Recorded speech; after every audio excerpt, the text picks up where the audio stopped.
नमस्कार दोस्तों, स्वागत है आपका हमारे चैनल पर। तो हमारी आज की कहानी है छोटी छोटी बातें, दुखद हिंदी कहानी मंजू रानी द्वारा। तो चलिए शुरू करते हैं। फ़ोन की घंटी बजी और शिवानी ने फ़ोन उठाया। उधर से कोई बोला भाभी और रोने की आवाज़ आने लगी। शिवानी ने प्यार से पूछा, क्यों रो रहे हो छोटे बच्चे की तरह। अमित रोते हुए बोला भाभी, और फिर सुबकने की आवाज़ आने लगी। शिवानी बोली, पहले चुप हो जाओ। अमित थोड़ा शांत होकर बोला, भाभी प्लीज़ भैया को छुड़ा दो, मुझसे ऐसी बात मत करो, मैं फ़ोन रखती हूँ। शिवानी यहाँ कहते हुए फ़ोन रखने लगी। तभी उधर से आवाज़ आई, भाभी प्लीज़ फ़ोन मत रखना।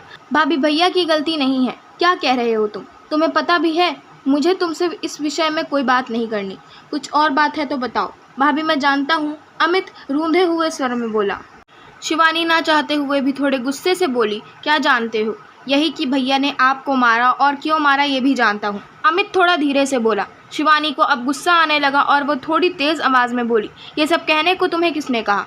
भाभी किसी ने नहीं, मम्मी पापा तो किसी वकील से मिलने गए हैं, उन्होंने तो आपसे बात करने को मना किया है। अमित ने जवाब दिया। तो फिर क्यों बात कर रहे हो? तुम इन सब बातों में मत पड़ो। शिवानी गुस्से से बोली। कैसे ना पढ़ूं? वो मेरे बड़े भाई ही नहीं सब कुछ हैं, मैं उनके बिना कैसे जीऊँगा? गलती मैंने की और सज़ा भैया भुगत रहे हैं। अमित कहकर चुप हो गया। तुमने कोई गलती नहीं की, तुम्हारे भैया ने मुझे मारा है। एक बार भी नहीं, 2 बार, पहले भी थप्पड़ मारा और फिर अगले दिन गला दबाने की कोशिश की। शिवानी झुंझलाहट में सब बोल गई। अमित भी चीख कर बोला, माँ ने कहा था कि उसे सच जान। उसने अमित की स्कूल की यूनिफॉर्म की टाई और बेल्ट क्यों छुपाई थी?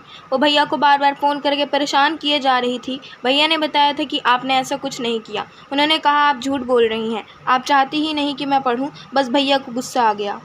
मैंने सोचा भैया जब शांत हो जाएंगे तो मैं सच बता दूंगा। तुम क्या कह रहे हो? तुम्हें पता भी है? शिवानी हैरान होकर बोली। अमित धीरे से बोला, हाँ भाभी मैं जानता हूँ मैं क्या बोल रहा हूँ। 24 जनवरी सुबह 5 बजे आप दोनों बेंगलुरु के लिए निकल गए थे। मुझे लगा था उस दिन मैं स्कूल की छुट्टी कर लूँगा, पर मम्मी पापा बोले नहीं, कोई छुट्टी नहीं, स्कूल जाओ। स्कूल में मेरा टेस्ट था और मैंने याद नहीं किया था। मम्मी पापा को पता था कि बुधवार को स्कूल की यूनिफॉर्म की चेकिंग होती है, इसलिए मैंने टाई बेल्ट जल्दी से बेड के नीचे डाल दी और उनके साथ ढूंढने लग गया। बस ढूंढते ढूंढते समय कट गया। मम्मी को लगा आप छुपा कर गई हैं। उन्होंने तभी भैया को फ़ोन लगाकर गुस्से में आपके लिए बहुत कुछ कहा और साथ में ये भी कह दिया कि आप चाहती ही नहीं मैं पढ़ूं। मुझे यहाँ नहीं पता था कि यह इतनी बड़ी बात हो जाएगी। सॉरी भाभी, शिवानी ने दर्द भरी आवाज़ में कहा। तुमने यह बात अपने भैया से क्यों नहीं बताई? मैंने भैया को फ़ोन किया था, पर भैया ने कहा मैं बाद में बात करूंगा। मैं डर भी गया था। भाभी प्लीज़ मेरे भैया को जेल से निकाल दो, उनकी ज़िंदगी ख़राब हो जाएगी। उन्होंने बहुत मेहनत की है, तब जाकर इतनी अच्छी नौकरी मिली है। भाभी प्लीज़ मेरे खातिर। ये कहकर अमित ज़ोर ज़ोर से रोने लगा।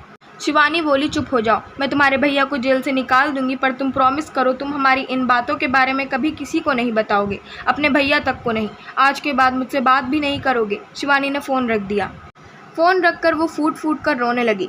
थोड़ी देर बाद चुप हो गई और कंप्लेंट वापस कैसे लेनी है सोचने लगी, क्योंकि पापा ने ही वहाँ से थाने फ़ोन किया था और पुलिस रात को आकर पकड़ कर ले गई थी। तभी दरवाजे पर बेल बजती है और वह दरवाजे के पीप होल से देखकर दरवाज़ा खोल देती है और दरवाज़ा खोलते ही अपने पापा के गले लगकर खूब रोती है।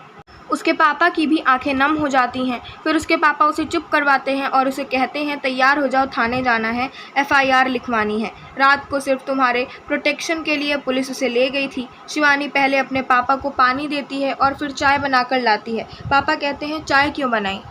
शिवानी कहती है पापा पहले मुझे आपसे कुछ बातें करनी है, और फिर वह बैठकर सब बातें बताती है। बातें सुनकर पापा एक गहरी लंबी सांस लेते हैं और कहते हैं तो अब तू क्या करना चाहती है? दुखी मन से पूछते हैं। पापा मुझे कुछ नहीं करना, बस आप उस इंसान को जेल से निकलवा दो और अब मैं अपनी ज़िंदगी खुद ही जीऊँगी। अभी आपके साथ आपके घर जाऊँगी और नौकरी करूँगी, बस अभी और कुछ नहीं। उसके पापा उसके सर पर हाथ रखकर एक लंबी सांस लेते हैं और कहते हैं बेटा वो तेरा घर है और सदा तेरा ही घर रहेगा। भावुक हो उठते हैं, फिर अपने को संभालते हुए कहते हैं तू जो चाहे कर, बस खुश रहने की कोशिश कर। और खुद के आंसू संभाल नहीं पा रहे थे। ऐसा ही होता है बाप का प्यार। आए तो थे रोष से भरे हुए, ये सोच कर कि उसे सज़ा दिलवाकर ही चैन की सांस लेंगे, पर बेटी के आंसुओं और बातों ने शांत कर दिया। कभी कभी घर की छोटी छोटी बातें घर तबाह कर देती हैं, घर बसने से पहले ही उजाड़ देती हैं, सपनों के ताजमहल मिनट में ढेर कर देती हैं। मेरी बेटी का क्या कसूर था? ये सब सोचते हुए उठते हैं और शिवानी से सामान पैक करने को कहते हैं। फिर पापा बेटी थाने जाने के लिए निकल जाते हैं। आशा करती हूँ आपको हमारी आज की कहानी छोटी छोटी बातें पसंद आई होगी। अगर आपको हमारी आज की कहानी पसंद आई हो तो हमारे चैनल को सब्सक्राइब करें, वीडियो को लाइक करें और बेल आइकन दबाना ना भूलें। धन्यवाद।